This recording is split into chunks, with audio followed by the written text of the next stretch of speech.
And we will return immediately to our callers. Next up is Zachary. Zachary is listening on WCRV in Memphis, Tennessee. Hi, Zachary.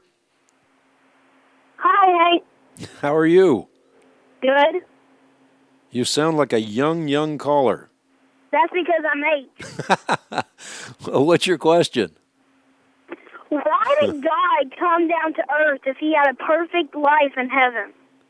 Well, Zachary, we are glad he did because he came, we are going to be able to spend eternity with him. Think about it this way. If you stood on an anthill and you started yelling at ants, I love you, I love you, I love you, those ants would just scatter because they couldn't understand for a moment what you were saying. But then imagine you could become like an ant and communicate with them. That's precisely what God did. He became a man. He lived and moved among us so that we could know him and have intimacy with him. And what the disciples once had as they walked with Jesus Christ, we're going to have in a new heaven and a new earth. And in that new heaven and new earth is not going to be any sin or death or crying or pain.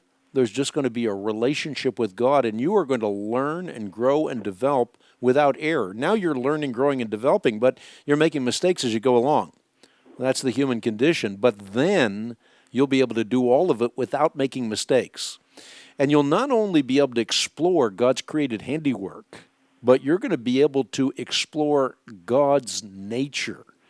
You're going to be able to walk with Jesus Christ, physically touch Jesus Christ. But that's the hope of the believer.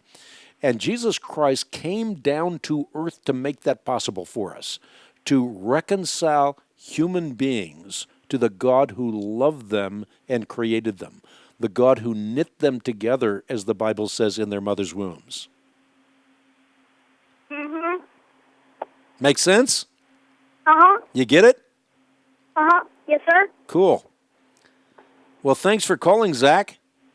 Thank you. You're welcome. Okay. Thanks so much for everything you did. Oh, you got it.